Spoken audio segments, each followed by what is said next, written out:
A2000 EST OCOEE.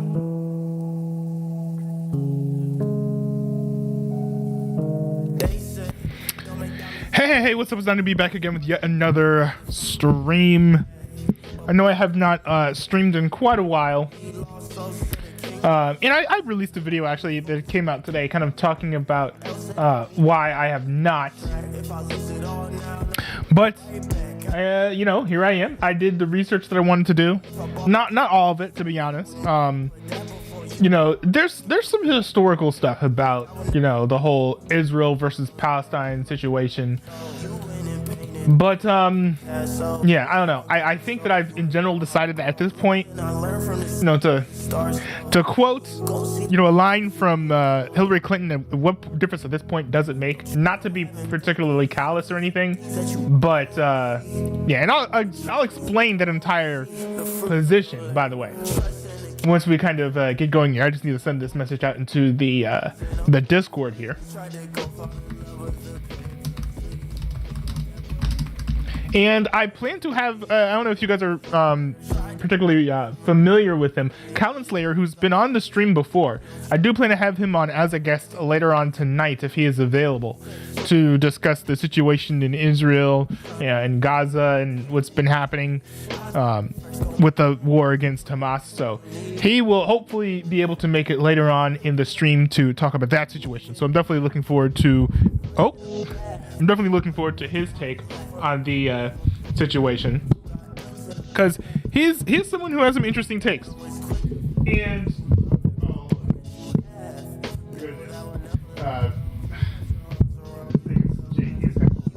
he has someone who has interesting takes, and I've been hoping and borderline planning to have him on the stream more frequently.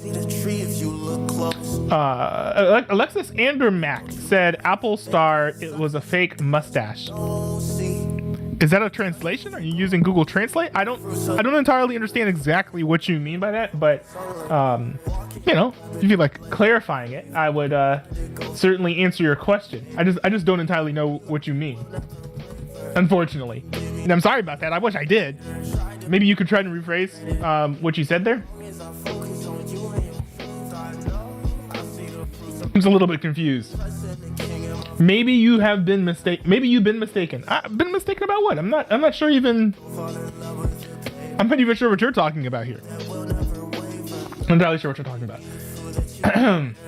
But anyway, I think we'll go ahead and kind of get into my take here.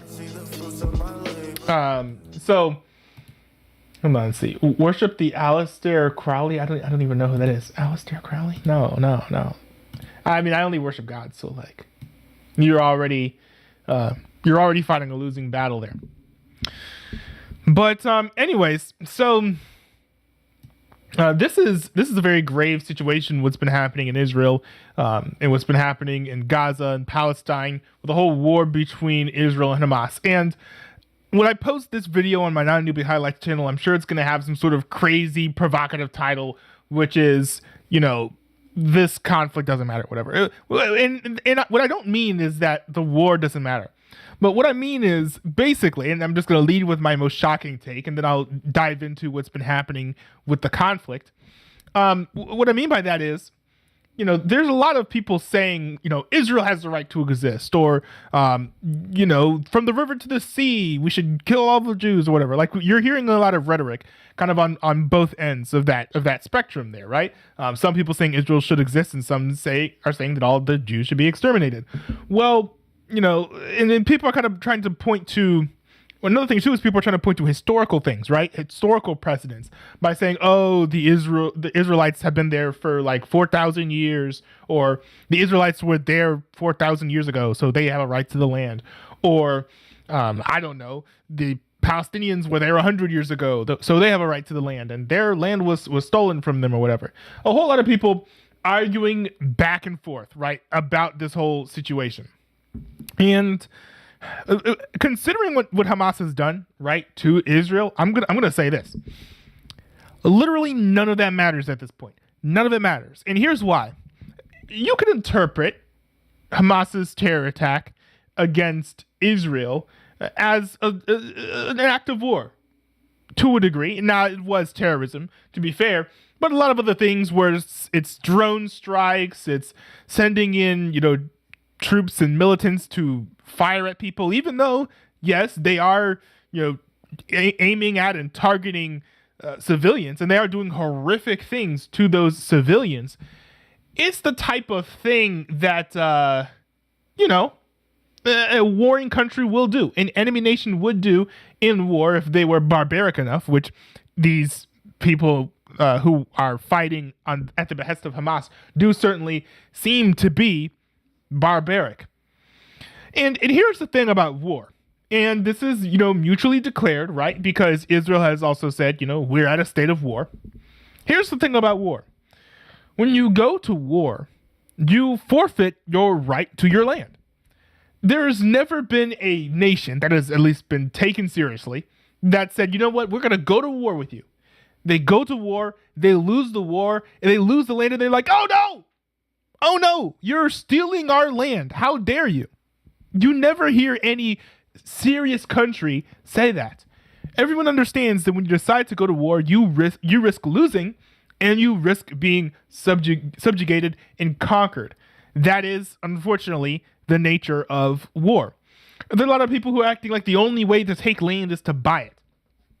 Not true. It is one thing if you're just completely taken over, just someone just goes over to you and just completely wipes you out, and you didn't even do anything to you.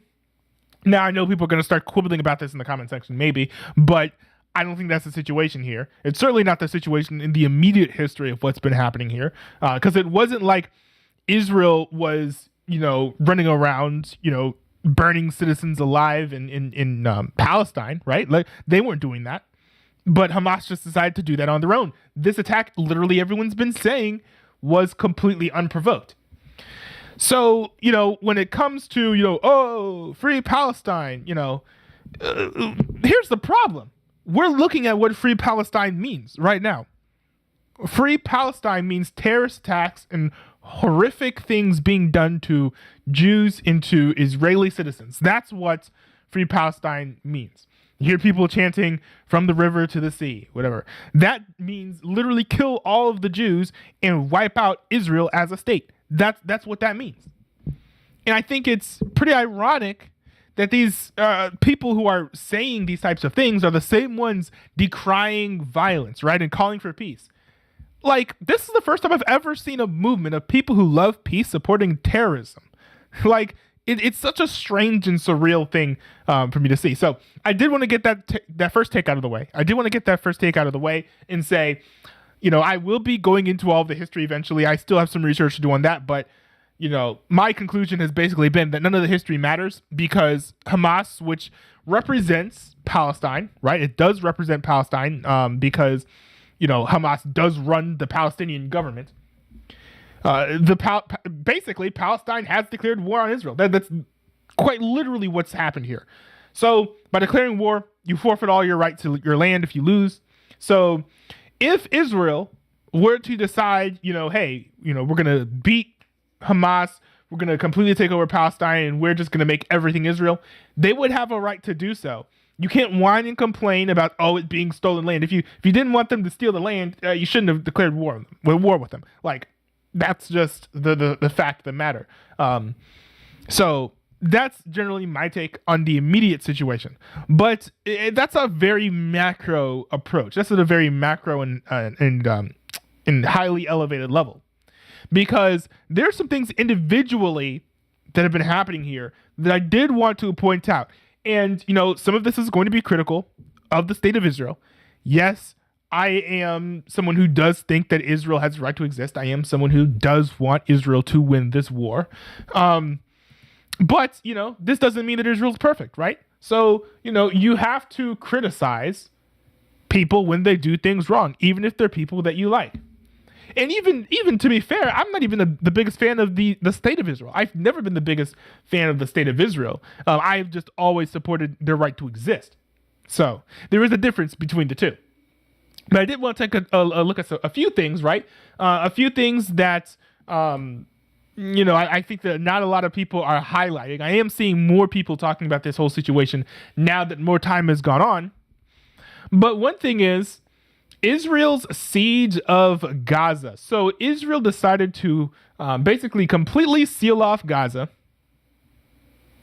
And by the way, this meant that no food, no water, and no electricity was to go into Gaza at all. That's basically what that amounted to. And I didn't really hear a lot of people kind of talking about this situation when it started.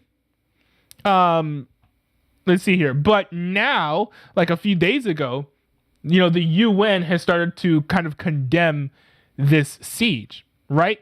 And, I kind of do understand why Israel would do a siege of Gaza. I've heard it said that this is in large part because Israel plans on doing a ground offensive in Gaza against Hamas. And Hamas has been using the Palestinians who live in Gaza City as human shields. They have a lot of tunnels underneath the civilian areas in Gaza City. And so if Israel is going to invade Gaza City to take out Hamas, they're going to be at a severe disadvantage. So by starving out Hamas and depriving them of food and of water and all of that stuff, then it'll be easier for them to defeat Hamas. At the very least, they're not going to be fighting people who are at full fighting force, if that makes sense. They might get ambushed, but they might be ambushed by starving soldiers. And so I think, of course, you're going to find that to be a more promising and positive, proposition versus, going into enemy territory where you definitely don't have the home court advantage, where, a lot of your soldiers could be abducted. There's just a lot of advantages there that Hamas has that Israel doesn't have. So I do understand why they might do this. But there are multiple problems with this. I wish I had this link pulled up, but one said that the hospitals in Gaza only had about 4 days worth of electricity when the siege started. Now, at my time of recording this video, the siege has been going on for about 7 to 8 days, which means that all the hospitals in Gaza are most likely completely out of electricity and have been out of electricity for about 3 days or so. So that, I think, is an issue. Because while I do support Hamas, I do not support Hamas. While I do support Israel, doing what they can to defeat Hamas, I think one of the objectives should be to free the Palestinians from the rule and reign of Hamas, because it is true, right? I think somewhere between 40 and 50 or 55% of Palestinians support Hamas. That still leaves a good, even if we're being pessimistic, 45% of Palestinians who do not support Hamas. So I don't think that we should punish all the Palestinians for, the terrible activities that Hamas has decided to partake in. And it's not just, me from a pro-life position saying, oh, it's really, really awful to see Palestinians suffering, not just Israelis suffering. It's not just that. I looked it up, and a complete siege seems to be, from what I can tell, against the Geneva Conventions, at least how Israel is carrying this out. So this comes from, who was this? The International Committee of the Red Cross, right? They posted this kind of talking about the rules of war or whatever. And they have one thing that says, what are rules on sieges? So here's what they wrote. Sieges often have grave consequences for large numbers of civilians. In order to protect civilians, there are important rules in IHL. Crucially, civilians must be allowed to evacuate from a besieged area. Now, they have allowed them to evacuate the besieged area, but that only came days after the siege began. Neither the besieging force nor the force under siege may force them to remain against their will. Now, I have heard some semi-confirmed reports that Hamas is barricading their civilians within Gaza. I've heard it said also that the border between Gaza and Egypt is actually blocked on the Gazan side, not on the Egyptian side, which is most likely the fault of Hamas. So it is possible that Hamas is indeed, preventing the civilians from leaving, on their own free will. But let's continue to what this next paragraph has to say. Sieges may only be directed exclusively against an enemy's armed forces and it is absolutely prohibited to shoot or attack civilians fleeing a besieged area. Now, on this note here, this is one of the main issues I think exists with Israel's siege if we're talking about Israel following the formal rules of war. Because, this is not exclusively affecting the armed forces of Hamas. As a matter of fact, this is actually affecting a whole lot of Palestinian civilians within Gaza. Now, I do think that you might be able to quibble with. I do think you might be able to quibble with the wordplay somewhat legitimately, because it's not directed against the civilians. The point is not to starve the civilians at all. The point is to starve out the Hamas terrorists who are living within Gaza City. So you could kind of quibble with the wordplay there. Also, it says here in the sentence that it is absolutely prohibited to shoot or attack civilians fleeing a besieged area. They did do this at one point. I think it wasn't on purpose. They were bombing an area that was, I think there were some underground tunnels or something that Israel was trying to bomb that was run by Hamas. And I think they later basically apologized for it and said that they wouldn't do that again. They only bombed the fleeing Gazans once when they were fleeing Gaza City, which I'm sure is no comfort to the people who were bombed while trying to leave Gaza City, to be fair. But that is something that happened. I think it's fair to point that out, even as someone who supports Israel and wants Israel to win. Now, to continue, it says, in addition, parties must comply with all the rules governing the conduct of hostilities. Constant care must be taken to spare civilians when putting a city under siege and attacking military objectives in the besieged area. Now, yes, Israel did go out and say, flee Gaza, right? Run away, because we are going to invade Gaza City. And I think that we've actually gotten some indications that Israel has wanted to do a ground offensive in Gaza way before today, like at least for like 3 or 4 days, but there's still over 1 million Palestinians within Gaza City. So I think that's one of the main reasons why they've refrained from diving in at this particular moment. Moving on. All feasible precautions must be taken to avoid or minimize incidental loss of civilian life, injury to civilians. So this is all, so this is kind of repeats the previous sentence. Basically saying, don't attack the civilians, don't hurt the civilians, don't starve the civilians, only target your enemies, which I think Israel hasn't really done a great job of doing, because to be honest, Hamas lives inside the entire city. They literally rule the entire city. They're basically the police, the government. Hamas literally controls the government of Palestine as well as the government of Gaza. So it is hard to try and starve out the Hamas terrorists without, incidentally starving out some of the civilians as well. Now, there has been pressure against Israel due to the siege, and so they have decided to kind of, ease up on their siege, right? So an Israeli official confirmed that they resumed water supply to Gaza. This at least partially alleviates the siege that they were performing before. This siege, by the way, was originally called a complete siege because they were besieging them completely, preventing anything from getting in. But they've since changed their mind, I think in large part due to international pressure. True international pressure, as Joe Biden would say. Has decided to resume water supply to Gaza. But that's not the entire story. Now, Hamas has said that Gaza's water supply is still cut off, even though Israel says that they supplied water to Gaza. So what's going on here? Which side is lying? Is Hamas lying in saying that Israel has not supplied water to Gaza, or is Israel lying in saying that they did supply water to Gaza? Well, I think when it comes to, claims of, giving things to the Palestinians who are living in Gaza and whether or not the civilians are receiving it, you have to consider the natural pattern of how Hamas has ruled over these civilians. For example, we do have this report from the IDF with pictures as proof showing that the Hamas terrorists have been using first aid kits from UNICEF that were supposed to be provided to the civilians living in Gaza in order to, for humanitarian reasons.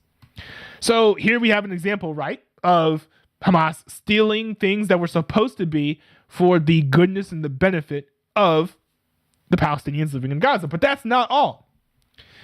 Now, while the UN RWA, I think it's the UN Rights Watch organization, while they did delete this, Twitter thread, they did report, and it's been apparently confirmed, that Hamas has been basically going in and stealing some supplies that have since been provided to the Gazans since Israel has decided to ease up on their siege.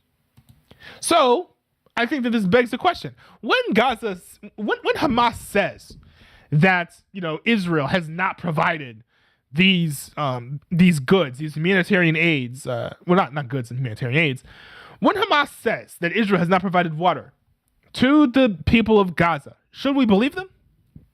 I would frankly not put it past the government of Hamas. I wouldn't put it past them to damage the water supply system so that it's completely impossible for Gaza to ever get water running in their previously laid down pipes ever again. Now, I will say that that's a conspiracy theory. I will admit that I don't necessarily have proof of that claim, but I do think it makes sense. It fits the pattern. Because every single time people have tried to give things to the citizens of Gaza for humanitarian reasons and for the benefit of the people, Hamas has a track record of, trying to steal that stuff. So, when it comes to letting up on the siege, I think, unfortunately, it will be very, very difficult for Israel to restore everything to the Palestinians that was previously lost because, frankly, I suspect that Hamas has sabotaged some of those lines, which really sucks for the Palestinians. And I think that all the more hastens the necessity for Israel to win this war quickly, because if Israel decides to take over all of this land, then that means they'll be able to build up this infrastructure more than they would be allowed to otherwise. Now, there is more to this story here because they have since been telling Israel has since been telling the Gazans to flee.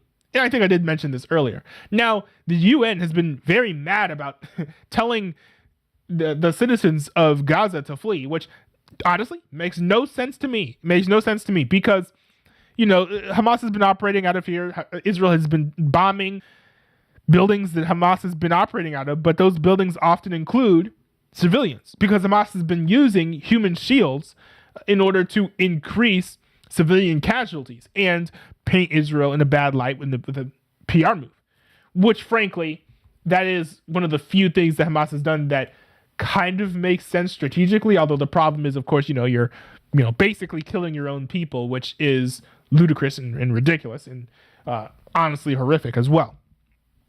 But, as Israel told the Palestinians to flee Gaza, they did incidentally bomb them. Now, I think they only did this once, from my understanding. And the reason why they launched these bombs is because nearby, I think it was the road to Rafah, if I'm not mistaken. If I'm mistaken, definitely correct me in the comment section. But as the civilians were on the road to Rafah trying to flee and leave Gaza City, nearby there was like a bunker or some sort of underground tunnel where Hamas militants were operating out of. And so Israel decided to bomb that place. But they didn't account for, all of those civilians who were nearby, and they ended up kind of getting hit. I don't think there were any direct hits on civilians, but it was close enough to cause some injuries, I believe. So I believe Israel apologized for that, and that's something that they shouldn't have done. They probably should have thought through that a little bit more. So that's kind of, my overview, and I think of the most egregious things that Israel has done. I know there are complaints of people who are pro-Israel in this conflict by saying, oh, you're blind to the things that Israel's doing wrong. Well, no, I'm not. I'm trying to be objective and take a look at things, as objectively as possible. Well, I do understand why Israel would try to besiege Gaza City. I think it actually would probably cost fewer civilian lives if they did a full-on ground assault with no siege, because then you can more accurately target and pinpoint the militants rather than the civilians, because you besiege a whole city, and let's say you kill all the terrorists, but then all of the civilians die as well. Versus if you go in, building by building, tunnel by tunnel, then you can kind of pick off the terrorists one by one or group by group, versus affecting and punishing all of the civilians. And of course, Hamas uses human shields, so there would still be some collateral damage, but not nearly as much as if you besiege the entire nation, right? This siege is having massive negative consequences, and unfortunately, I think that Hamas is going to do what they can to prevent the siege from being reversed or let up, if you will. Which, honestly, shame on Hamas. Not just for that, but they've done a lot of demonstrable things, but shame on them for that as well. Now, of course, when it comes to the Israel and Hamas war, inevitably, as Americans, people are going to ask, like, hey, what should America do about this situation? Now, some people like Lindsey Graham have very blunt answers. We're in a religious war here. I am with Israel. Do whatever the hell you have to do to defend yourself. Level the place. Which frankly, to me, just sounds absolutely ludicrous. I don't think that Gaza should be completely leveled. I have heard it said and pointed out multiple times that, to end, I think it was, I forget which world war it was, but to end one of the world wars, America bombed Japan and then the war ended. We literally dropped a nuke on Japan and ended the war. Now, to be fair, in modern day, I don't think anyone's going to say, yeah, you know what, we should have dropped that nuke on Japan. Now, I think that a lot of people aren't criticizing that move just because they're happy that the war is over. But if we were in the same situation today, I don't think that the international community would applaud the move to bomb Japan with a nuke. That's just my opinion. Now, I do know that the international community isn't always right, but I actually do agree on this, not just for the fact that you're killing civilians, but also because it's literally, a nuclear weapon that will have long-lasting environmental and ecological effects. And I think that is, that's massive, right? You're talking about potentially poisoning oceans when you're using nuclear weapons against these types of nations. So I don't necessarily agree with this aggressive approach. But I will say that when it comes to war, these things do happen. Entire cities do get leveled in wars. If Israel decided to level Gaza City, which I don't think that they will, it wouldn't shock me. It wouldn't shock me entirely, especially if most of the civilians have departed at that point. Now, would I go, rah, yeah, level the city? Heck no.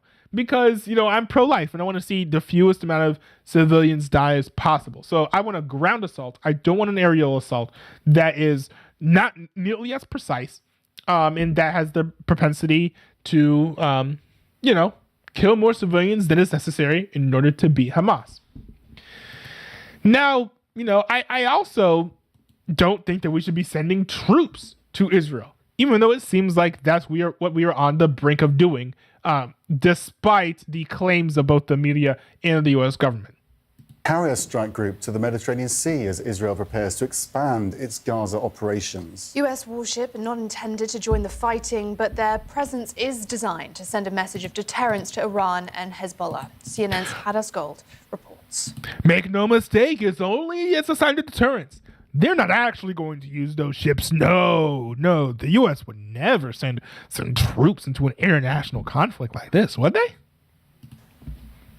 As of right now, the United States is giving absolutely no indication that it plans to send in U.S. military boots on the ground in any way to Israel to try and assist either in the operations in Gaza or in part of any sort of hostage rescue operations. But what it's doing right now is a show of unity with these carrier strike groups sitting in the waters off the coast. A very clear message to other groups in the region, not even just Hamas, but Hezbollah, groups in Syria as well, as a deterrence to try to keep them from getting involved. Now, we do know that the Americans already have on the ground a federal team who can help in hostage situations. They are assisting the Israelis, and there is reporting that a Marine Expeditionary Unit is headed potentially towards Israel. Now, this is a unit of more than 2,000 Marines and sailors who not only can help in major evacuations, but they have also had training in hostage rescue scenarios. Now, So I think this video came out days ago, right? No troops being sent to Israel. No troops at all. No. We're just sending a boat out to scare people. And yet, we have this headline right here, literally days later, saying that about 2,000 troops are going to deploy near Israel. Maybe not in Israel, but near Israel. Now, this is a rather quick reversal. It is indeed a quick reversal from going to no troops to some troops nearby. So it definitely seems like America will be involved in this war. My take on that is, first of all, Israel is our friend, right? I support Israel's right to exist. I think I've said this probably too many times at this point. But the problem, I think, with putting boots on the ground is that we're just overextending ourselves. We're already involved in the war in Ukraine, right? Now we're going to get involved in this. I think one thing that we need to help our allies do is to help them fend for themselves. Israel already has more than enough military might to defeat Hamas. I think the big question is whether or not Israel can defeat Hezbollah. Now, I suspect that we will only send troops in if Hezbollah decides to attack Israel. I frankly am not aware of, the military might of the IDF compared to Hezbollah, but I do think it is more likely to be an even fight than Israel versus Hamas. But even then, still, right? We're not supposed to be doing all of the dirty work of our allies, right? Let our allies do what they can and defend themselves. Israel themselves have said, we don't want your troops. We want to win this war ourselves. And they most assuredly can. So I think this idea that we need to send troops over to Israel just because they're our allies, I think is a little bit silly. Now, I do understand the argument of what are allies for if not to help us in times of military conflict. And I think an argument could be made for that if Israel was, say, like about to lose or whatever. But Israel certainly is not Israel certainly are not the ones who are on the defensive at this point. Hamas is basically about to get pummeled and destroyed and obliterated from the face of the earth. So I don't think that the ones who need to be scared are. I don't think the ones who need to be scared are Israel. I think it's kind of the other way around. But anyways, those are my very broad thoughts. Hopefully that's comprehensive. The long and the short of it is, honestly, this war sucks, and we're going to see a lot of things, probably even worse than what we have already seen, to be honest. Horrific images that I'm not even trying to look at. But at the end of the day, I think that the origins of this conflict don't matter because now it's war. You can't want to complain about stolen land because you've declared war, so you forfeited, your right to the land that you already have. Your right to your land that you already have will be determined on whether or not you win the war. So that's my general take. I also don't think that the U.S. should really be that involved. I think we should be giving maybe some weapons if necessary. But Israel looks like they have this well in hand, I think. It might be a long war, but it looks like a war that they are most likely poised to win. So those are pretty much my thoughts. I'm sure that they are in some degree controversial. And so I would love to hear you guys rage in the comment section. But that's pretty much my thought. I think the last thing I want to say, though, is definitely pray for Israel and also pray for the Palestinians. I am by no means a hashtag free Palestine homie because I do think that Israel has a right to exist. But you know who else has a right to exist? Peaceful Palestinians. And I think that it is grossly unfair what Hamas is doing to them, even if they supported it to a degree. It's just awful to see so many Palestinians suffering. And this is all due to the fault of Hamas, by the way. It's not even entirely the fault of the Palestinians, even the ones who voted for them and support them politically. So definitely, especially if you're religious, but even if you're not, pray for the Israelis, pray for the Palestinians, and pray that the war will end quickly. All right, let's see what we got here in the chat. Alexis Andermack saying, I am a phony.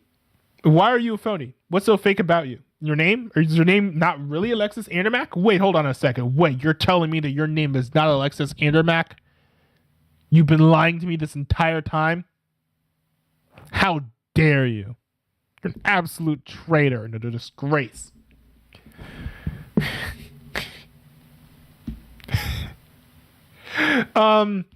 Merely says World War II bombing after Pearl Harbor is what I think you're talking about. Yes, that is what I'm talking about. See, this is why I like chat, because even if I don't know what I'm talking about, you do. But anyways, Merely says the audacity. I know, right? The audacity. But let's see. So I did want to have, let's see here. I did want to have Callan Slayer on. Let's see if he's available to hop onto the stream. Let me check this here. I actually completely forgot what channel I'm supposed to be in. Like which voice chat is? I think it's One Revolution actually. One Revolution. Okay, there we go with the bread line. All right, so I got to send a message over. Oh, hey, Arkenstone. You should be able. Oh no, never mind. I forgot to give you the privs. Okay, I gave you the privs to hop onto the breadline chat if you are free to talk about the whole situation with Israel and Palestine and give your take. If you're down and if you're willing. And if not, I'm happy to just read out some chats here as you guys are here in the chat. Oh, hey, here we have the Arkenstone here to discuss the situation with Israel and Palestine. Hello. Hey. I am... Okay, I am Kalon, or Kalon Slayer, or Arkenstone. Any of those 3 of 17,000 names, but... 17,000, yeah. Alright. So, let's see. Watch the stream for the most part. What did you think about my my takes? Oh, yeah. So, yeah, that's a good place to start. So, I think you were very fair. You did a very fair job of covering all the sides and issues. In my opinion, I didn't hear anything that was outlandish or disagree, or something that I would have take offense to necessarily. It's not outlandish for me to say that Hamas has no right to or the Palestinians have no right to their land because they declared war on Israel and they've therefore forfeited the right to their land. Oh, yeah. Okay. I thought that would be the most controversial thing. I think that is the most controversial thing. Still, I mean, arguing whether or not America should be involved is a different issue, but that's a different question. But as far as whether the Palestinians have right to their land since they declared war, it's a little complicated because I blame part of this is I know the background history somewhat of these two, of Israel and Palestine, and the two-state system idea. I blame the British. The British who basically ruled Israel like a colony up until World War II should be to blame for this, because they're the ones that decided to split the country into two to begin with. Right. Now, obviously, I think there was some favoritism toward the Arabs and Palestinians in the past, from when the European powers were giving independence to the countries in the region. But Israel, obviously, over the years has pretty much taken over all the territory that originally was allotted to the Palestinians. Right, and if I remember correctly, because I did watch a video that did a very high-level summary of the Wikipedia articles, basically. I know that sounds kind of lame. But what the articles basically said was it was the Arabs, the Palestinian Arabs, who were very upset with the proposed two-state solution. And so in response, they went and attacked Israel to take back some of that land. And it was Israel, through winning those wars, that they gained even more land than even the UN or the League of Nations wanted them to have. Is that accurate? That is accurate. I haven't looked at... It's been a while since I've looked at the history. So I know that when Israel... On Independence Day in 1948, when Israel first declared independence, they were immediately attacked from the onset. And they were actually able to take some land that was originally not given to them even then. The most famous war Israel's fought is the 6 Days War, where originally they were attacked by several different countries all at once. It's kind of a miracle in one sense. But not only did they take over the Gaza Strip in the West Bank, they also did take control of the Sinai Peninsula from Egypt for some time. Oh, I didn't know that they conquered land from Egypt. Well, Yeah. I mean, I think they did that in the Bible days, but that's not what I'm talking about. Yeah, so Egypt, Syria, Jordan, the Palestinians, and I think Lebanon maybe at the time, all invaded at the same time. And then the war only lasted 6 days because Israel fought them all back and took the West Bank, the Gaza Strip. They also took the Sinai Peninsula from Egypt for a time. And then there's the Golan Heights, which is area that they claim from Syria as well. Now, the Golan Heights, who does that belong to now? Does that belong to the Palestinians now? So Golan Heights is not Palestinian. It's disputed territory between Israel and Syria. Israel kind of has control of it more firmly, partly because Syria has been in a civil war with itself for the past 10 plus years. So there's that. Now, the Sinai Peninsula was in Israel's hands, but then it was I think it was President Carter negotiated a famous peace treaty between Egypt and Israel, which normalized relations between the two. And Israel returned the Sinai Peninsula to Egypt at that point. Interesting. And how long did that peace last? Egypt hasn't attacked. Israel and Egypt have kind of been on neutral terms since then. That's actually impressive. Yeah, actually, so it's kind of impressive. Egypt was ruled by Sadat, someone at the time, and that guy actually got assassinated by terrorists because of his treaty with Israel. Oh, wow. So he laid down his life in support of Israel. That's impressive, actually. Yeah, this was like late 1970s when this treaty, the Camp David Accords is what they're called. Were those successful? I thought I heard someone say that they were unsuccessful. As far as I know, as far as today, Egypt and Jordan and Israel are all on like neutral terms and whatnot. Neutral terms, okay. They're not. I don't think Egypt and Jordan bother Israel anymore because there really isn't a point for them. Now, obviously, there are other countries that don't like Israel still, like Iran, obviously. Right. Iran is Israel's number one enemy in the region.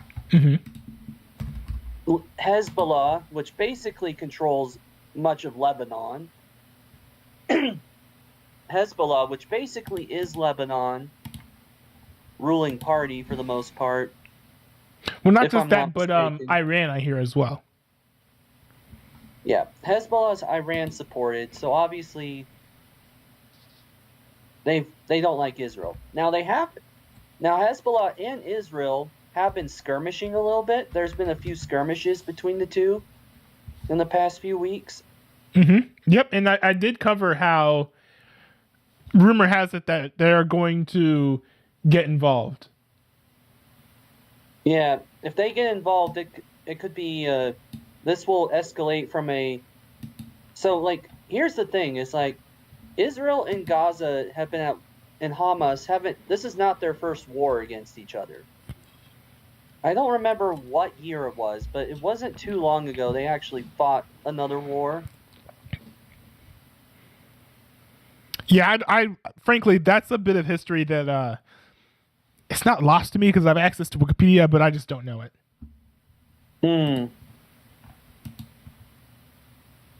Yeah, there was a. Let's see.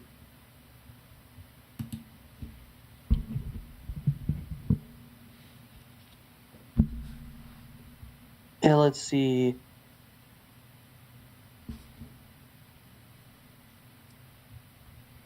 Not sure. Yeah, I'm trying to figure it out. So, it looks like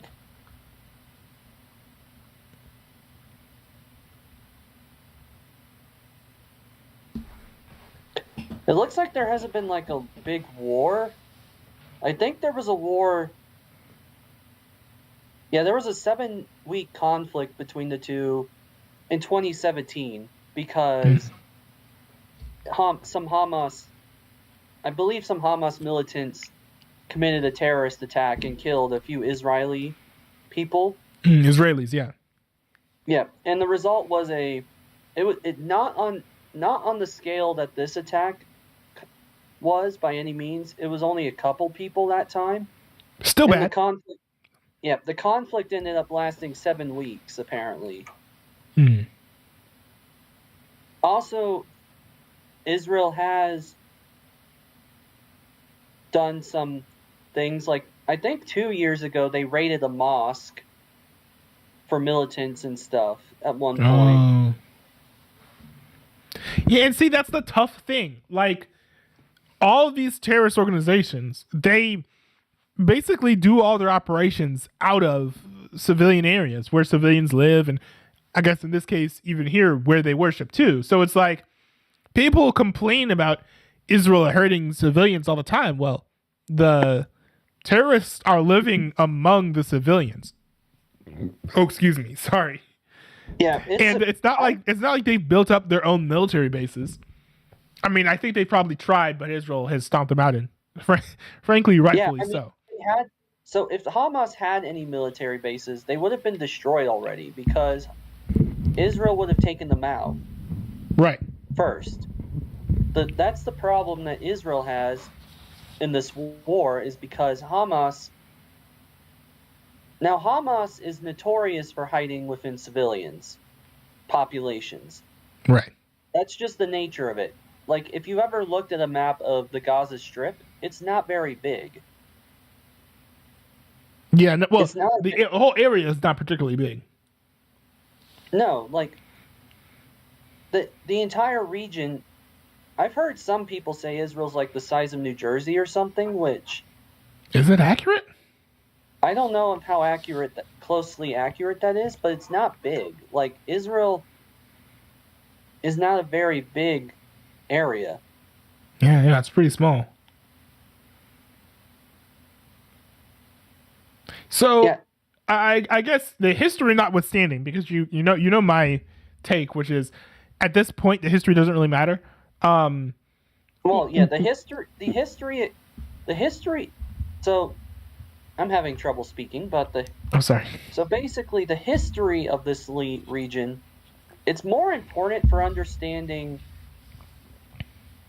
the origins of Israel and Ham.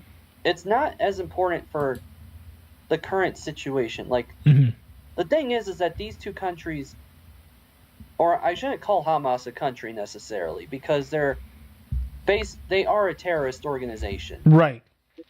It would be the government of It would be Palestine, right? It is technically the government of Palestine.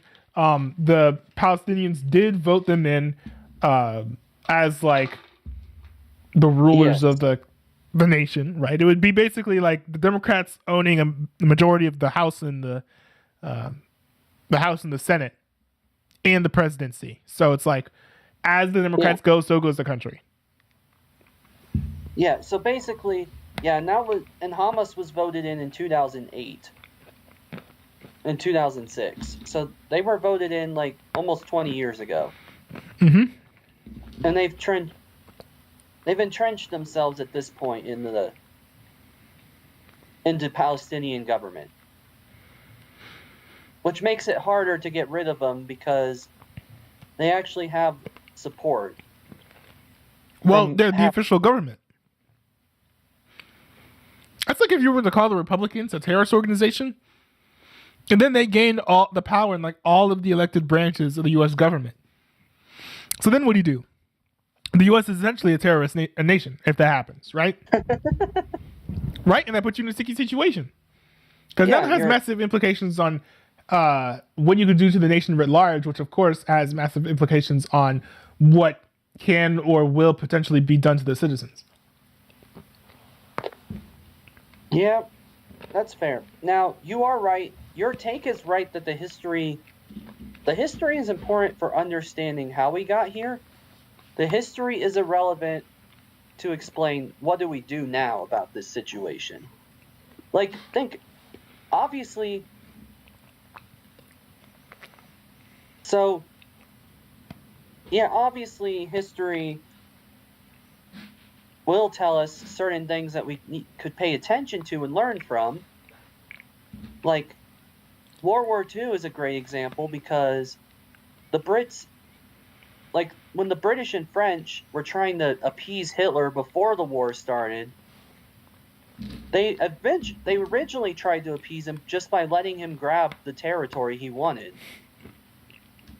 Like, there was a piece and that is, frankly, this is how we got to where we are to a degree.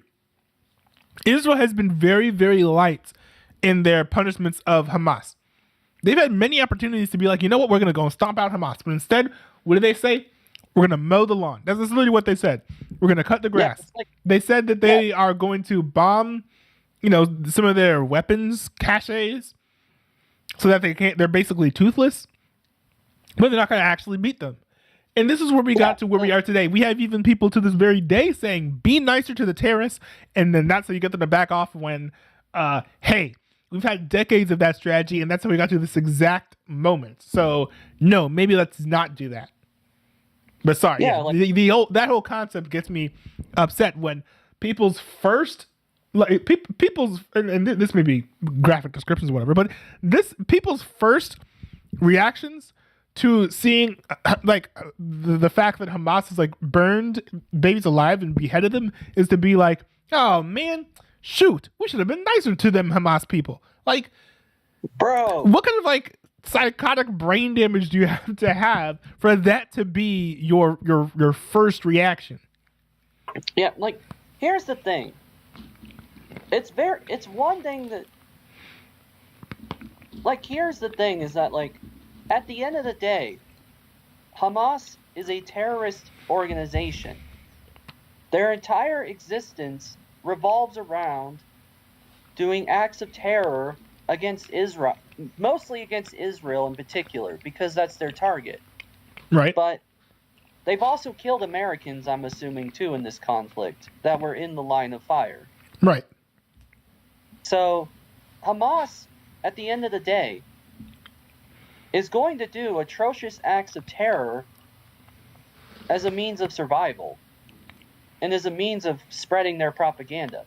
This is what Al-Qaeda does in targeting Americans. This is what Hezbollah has done against Israel. Like, this is even what the Taliban have done for 20 plus years while we were fighting them in Afghanistan. There comes a point where you stop trying to be nice to the bully and you just go in and take the bully out. This is what we did with the Nazis. Mm-hmm. This is what we did with Hitler. Eventually we got smart and realized Hitler's not going to stop. And so we teamed up and completely almost eradicated the Nazis. Now, you can't completely eradicate. Yeah, no, we can't eradicate the Nazis when we're trying to build up space programs, so we hired a bunch of them. But that's a whole nother conversation. That's a whole other thing. The most recent attempt we did at eradicating something was ISIS. And we did a good job. We did Props a good job. to Obama, not Obama, Trump, to be honest. Well, I think Obama actually helped with that, but the main invasion stuff happened in 2014 when Obama was president. Mm-hmm. And then when Trump took over, Trump finished what Obama started it, and then Trump amped it up and finished the job. Right. Now, yes, there are still ISIS terrorists out there because you can't completely 100% eradicate a group like that necessarily. Yeah, but when was the last time you heard that ISIS did anything? Actually, I think I saw a headline this weekend that there was an attack in Brussels, in Belgium. By terrorists. No. I don't know if that's ISIS, though. I think that might be something else. I haven't actually I just saw the headline. I actually didn't look at the article, so I might be mistaken.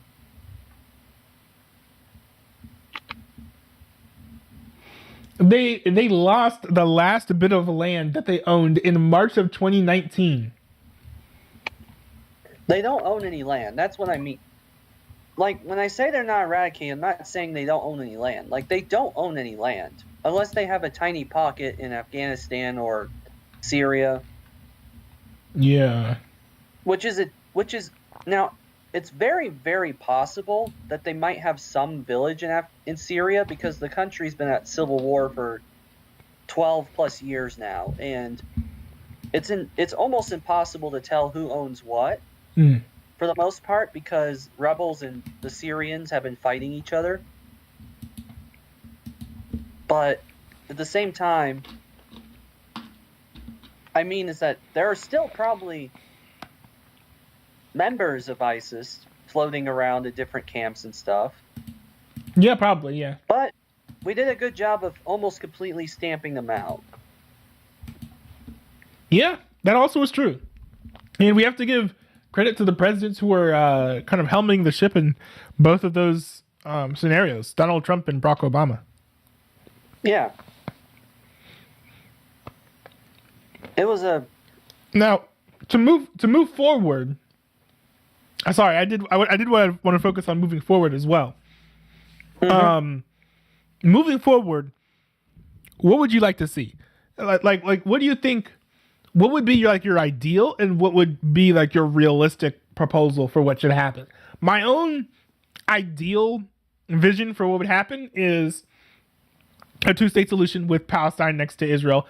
That is not going to happen. I think that the Palestinians have never been in favor of a two-state solution as a majority for the most part, from what I understand. And Israel, I think this past weekend has given up on a two-state solution after seeing what Hamas has done. Now, there are probably some Palestinians who want to have a two-state solution, but I don't think there's enough of them for a two-state solution to actually work. But I think what's more realistic or likely in a positive, we got the good ending outcome would be for Israel to beat Hamas. And then I think slowly over the course of 5 to 10 years, deport all the Palestinians out of Gaza and all the Palestinian lands, and then have full ownership of all of the lands in that area. I think someone put it this way, and I guess it's somewhat tinged with ethno-state vibes, but the posit that was placed was, or I guess the idea that was posited was, so the Jews have no ethno-state or no nation to call their own outside of Israel, but Palestinians, which are largely ethnic Arabs, there are plenty of other countries that they could go to where they could live amongst other Arabs, such as Iran, Egypt, Lebanon, other places. So, it would make sense to at least allow one Jewish state to exist, and then allow the Palestinians to go to other places where more Arabs exist. And then there you're not doing any sort of genocide of like wiping people out or killing them or killing off like, you know, a large portion of Jews that exist in the world, because they're allowed to exist and the Arabs are allowed to live in, not Arabia, I guess, but like other Arab nations. So that would be like my ideal thing. You can't deport them all immediately. And you also have to find time to make deals with other allies, like Egypt, for example, to send those Palestinians over into those other countries. But what type of endgame solution do you think would be like your favorite, or what are you hoping happens in the end? Okay, so I have a few different perspectives here. The first perspective is the very, very much idealistic, perfect case world scenario where the world is perfect and free of sin and whatnot. Mm-hmm. In that scenario, Israel and Palestinians would live together in harmony under one government, potentially. Ooh. Kind of like how Democrats and Republicans live together. In harmony? Well, we kind of live in harmony. In the sense that we both, like Democrats and Republicans, somewhat have a fairly equal split of power. Mm-hmm. Now, that could be argued, but... You're not wrong. You're not wrong. You're not wrong. Like, Democrats and... Like, think about it. We don't... Here in America, we're not treating a certain class of people as second-rate citizens. I don't know. I mean, what about the FBI with targeting the Catholics and stuff? I mean, we're not But perfect. I understand what you mean. Well, what I mean is that on voting day, a person from Asia and a person from, like, people who migrated from, like, Thailand and people who have been in this country the whole time, they have equal rights at the voting plaza and on the bus and whatnot. Yeah. I think that's the ideal solution, is that equal representation and equal rights and stuff is the thing. Mm-hmm.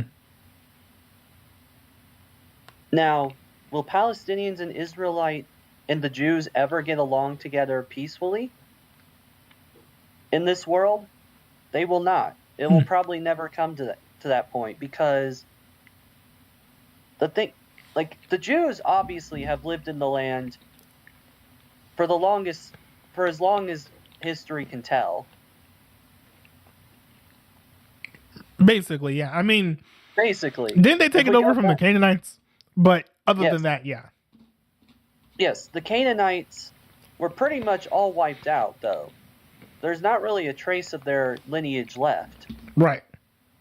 So, a lot of the Palestinian lineage comes from more when the Arabs invaded the Israelite lands and took them over from the Byzantines in the 600s AD. Mm.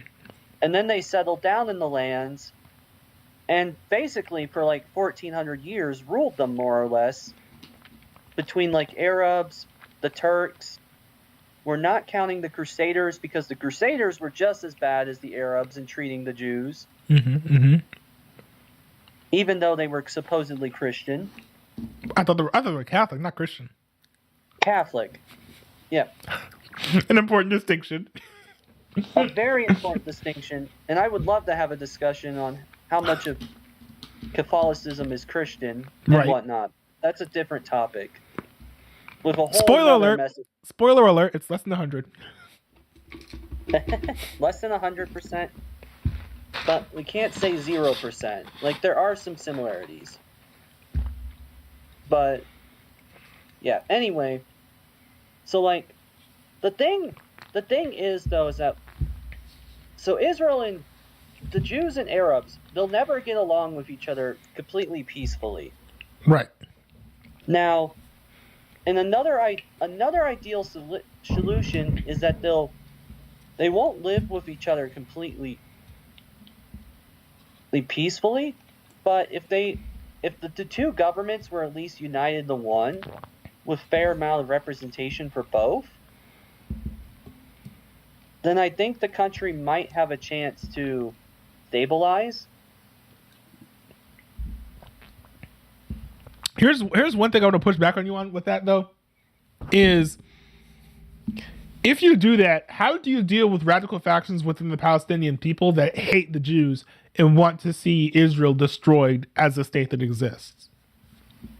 That is a very... Now, that is why...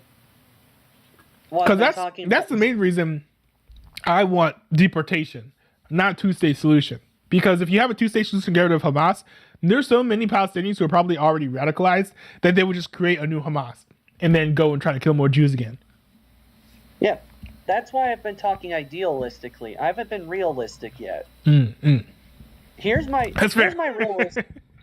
realistic thing. Mm-hmm. At this point, the two-state solution, we've seen it in action for upwards of 50 plus years, let's say.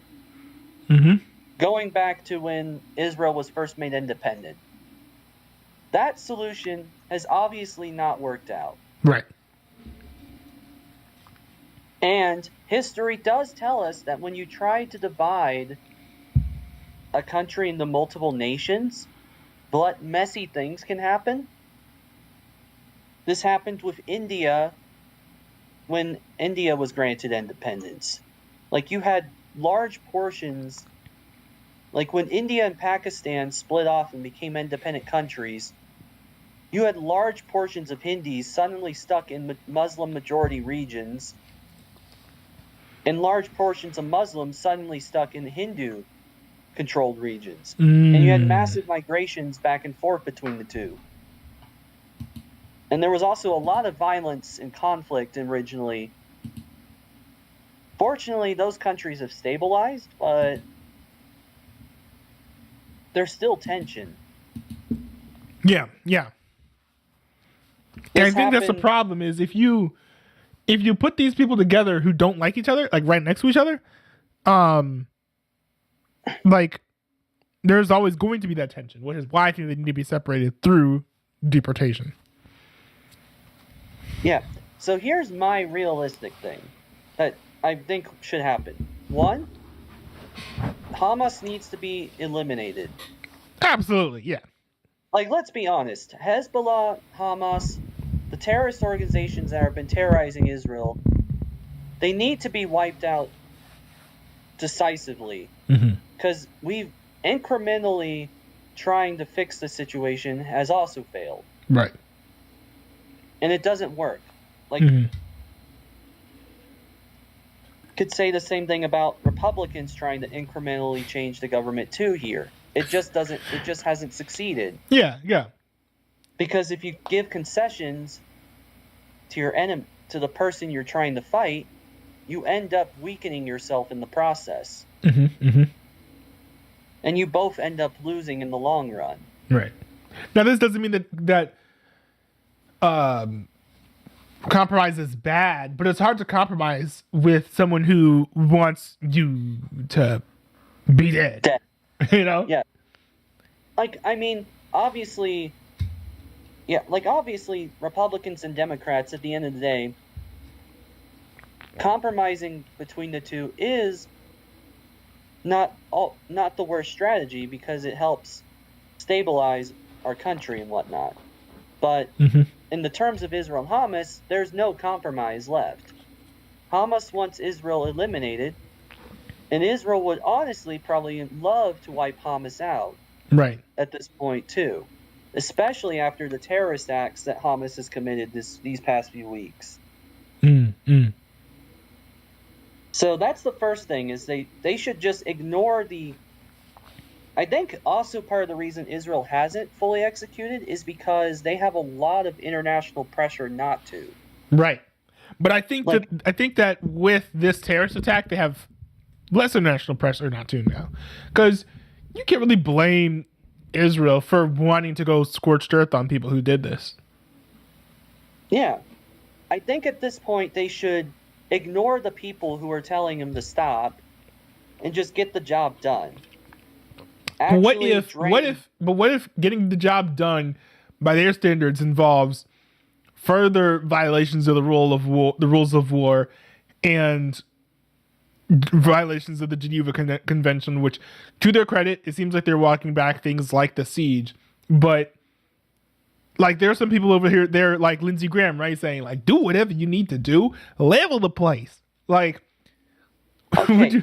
would you I be would on say board with like them just like absolutely flattening Gaza and blowing up everyone who lives there? So I would not. So here's the thing. This is That's the not a tricky no. part. Wait a This second. Wait. No, hold on. This is the tricky part about war and stuff, is that you are right in your take in saying that not every. So I would love to see minimum civilian casualties too. Mhm. I think at this point, the Ukraine war has gotten to a point where civilian casualties have been minimalized for the most part. I guess I would need to do more research.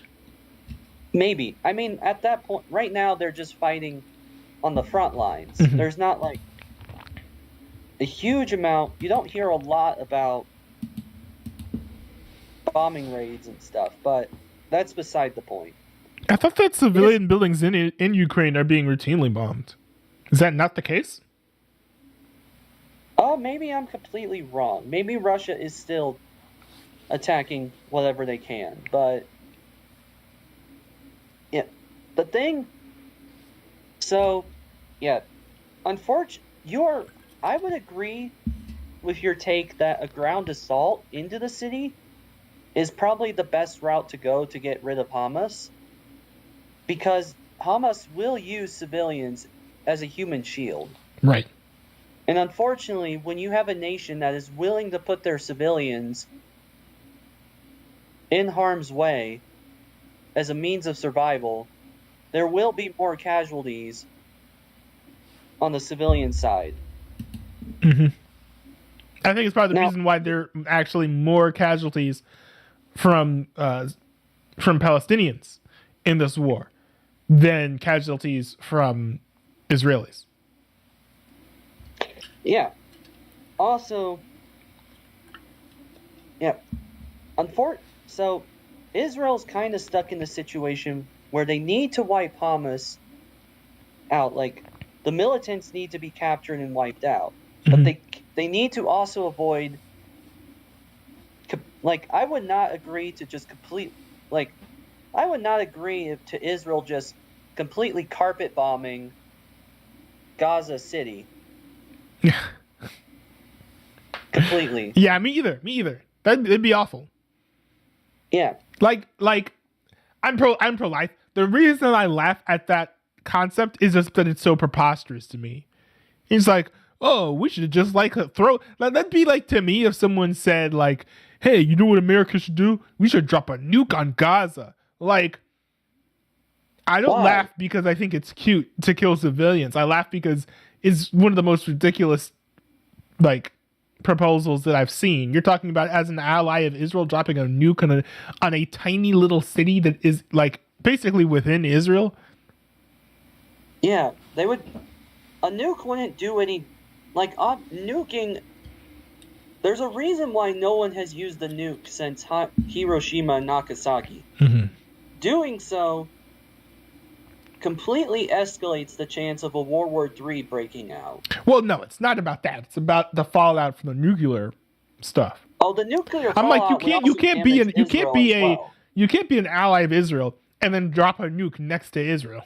Like, Yeah, you can't just do that. yeah. The fallout from that alone will damage Israel farms and villages as well, because Gaza's not that far away. Yeah.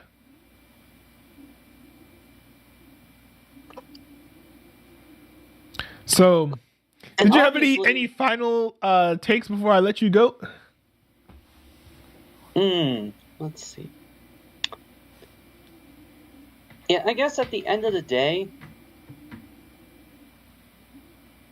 if Israel and Palestine cannot get along, then it is easier to move Palestine out of Israel Mm-hmm. than it is to than it is to tell Israel that they can't have land, Yeah. which is a preposterous thing to say. Yeah, I mean, because the only other Jewish states that exist other than Israel are New York and New Jersey. Is that supposed to be a joke or something? It is. There are tons of Jews who live in New York. Yeah, That's like Yeah, basically where all the Jews who aren't in Israel are. yeah, that would be true considering that they were almost wiped out of Europe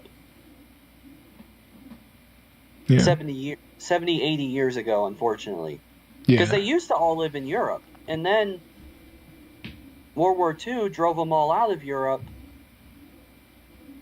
into Israel or to America. But yeah, I think... Now, I wouldn't say that forcibly deporting people from Palestine is the greatest and easiest solution. Now, some people... What do you do? Do you ask them nicely? Like, I mean... because the Palestinians who are already there, they want more land. They don't want to leave. So how would you get them to leave voluntarily?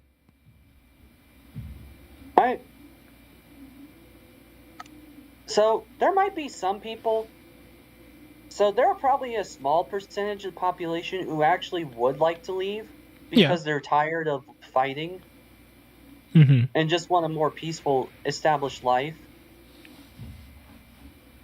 So there are probably a small percentage of people who would just happily take up the chance to leave and go to Jordan or Egypt or somewhere safe. Now, you're right that a lot of Palestinians won't want to leave. Obviously, the first step is to give people the option to leave, right? If they want to. And if people take that option, then that's great. There doesn't need to be any further problems. But if people decide they don't want to leave, then deportation is an option at that point. The only reason I'm hesitant is that you don't, deporting an entire population or ethnicity of people from one place isn't exactly, it's hard because, in America, we grow up being taught racism is wrong and stuff, and I'm not proposing a racist policy. Look, it's a question of is having people living in your nation who hate you worth the terrorism that they brew? That's the question to me. And if I was the president of Israel or whatever they call themselves, prime ministers or whatever, kings and queens, I would say the answer is certainly no. That is fair. That is fair. That is something to keep in mind, is that, I guess that's something I forget about, is that the Palestinians do have a history of sprouting terrorism from amongst their people. Maybe that's because Islam in general is a religion that promotes activity of that kind. So some would disagree with you. I think they would say that that's in dispute. I think it's 50-50 on how different people interpret Islamic texts. But there clearly is enough there that, yes, that there's something that justifies violence to a degree. Otherwise, you wouldn't have the violent sex. Obviously, a lot of, a whole bunch of Muslims in the world, the vast majority of them actually don't really want violence. Yeah. Per se. They just want to live their lives like any other people. There's only the more radical people that decide that violence is the key to achieving their goals. Yeah, that's true. And hopefully, for the sake of even the Palestinian Muslims living there, this war ends quickly and soon. But thanks, Colin Slayer, for hopping onto the stream to talk about the whole situation. All right. Oh, also one more thing. I just said that to end the segment for the video. Are people still playing on the Car 3 SMP or tonight or no? It doesn't seem like people are. I don't think so. I think that was over the weekend. Ah. That was kind of a weekend thing. Some people played on Sunday. I think, didn't you and Forbin play on Saturday? Yeah, we played on Saturday. I was gonna play with Aragon the Bold on Sunday, but then I got busy with family stuff. So. Yeah, you missed Eric. I don't know when Aragon will play next time. At this point, I've pretty much accepted the fact that if I want to hang out with him, I'll reach out I might reach out and see what his availability, and then I'll just work with his schedule. Yeah, For the because most part. he's a busy man and he's got a strictish schedule, as I understand it. So. Yeah, like, that's the thing is that's how me and you hang out, right? Is that I work more around your schedule because you're busier than I am. Yeah. For the most part. But there's not a lot of juggling that we need to do because you're in a different time zone. So our schedules just naturally connect usually. Yeah, that's the nice thing is that because I'm in a different time zone currently, it's easier to actually hang out with you because I'm not dead tired at 11 o'clock at night. Yeah. Or sleeping at that point. I'm usually awake. Yeah, true. And that's rather nice. So I'm gonna go ahead and wrap up the stream. I think it's too late for us to watch Andor. But I'll try to schedule some stuff. I'll try to schedule Star Wars stuff again once I get a rhythm down with my schoolwork. Yeah, that's fair. I understand. So, all right, cool. But thanks for hopping on the stream again, man. Yep. So, all right, I will see you. All right, cool. All right, so that was Callan Slayer. He's a member of my Discord. If you want to talk to me, about politics like this or whatever on stream, join the Discord. Hit me up. Give me like a topic that you want to discuss, and let's try and work something out. But in the meantime, I think it's about time to end the stream. Kind of wrap things up because kind of one really big topic to discuss. It's also getting later on in the night. Now, on Wednesday, I do plan on having a more lighthearted stream talking about, reacting to things that you send me in the Discord. It's Discord Recap Wednesday, I guess is a way to put it. Internet Wednesday? I don't know. I need to come up with a name for this. If you want to give me a good name for, the Recap or React Wednesdays, send me, a suggestion in the Discord, and I might consider it. But yeah, this is pretty much all I got. I do have some of my own React ideas and things to react to on Wednesday, so there will be that as well. Also, if there are major developments with Israel and Palestine, I'll be reacting to that as well. And I might be reacting to some just awful takes about it. People justifying violence. I don't know. You guys really want to see that? That's gross and disgusting. But that's pretty much all I got. Peace out. Oh, hold on. Wait a second. I cannot end the stream. Without shouting at everyone who went to the chat. I completely forgot about that. Alexis Andermack, nice to see you in the chat here. Seem to be a pretty cool fan. Merely, I wish that I had TTS on here because I miss hearing the TTS say your name, Merely. Very cool. Is that a cow? That's your avatar? How did I not notice that was a cow as your avatar? I feel bad now that I've completely missed that you've had a cow as your avatar. Hold on. Is there a way that I can blow this up? No, it's a goat. So you're a literal goat. Very cool. Merely, you're a goat. All right, and last but not least, of course, Arkenstone, the premier guest of the evening. who went and gave some pretty good thoughts on the conflict between Israel and Hamas, I think, in my opinion. Thanks for popping into the chat. Thanks everyone for participating in the stream today.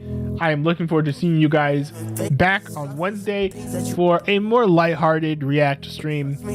Make sure to send some suggestions of things to react to in the Discord. I have an entire react request section specifically to handle requests of that nature. And yeah, peace out.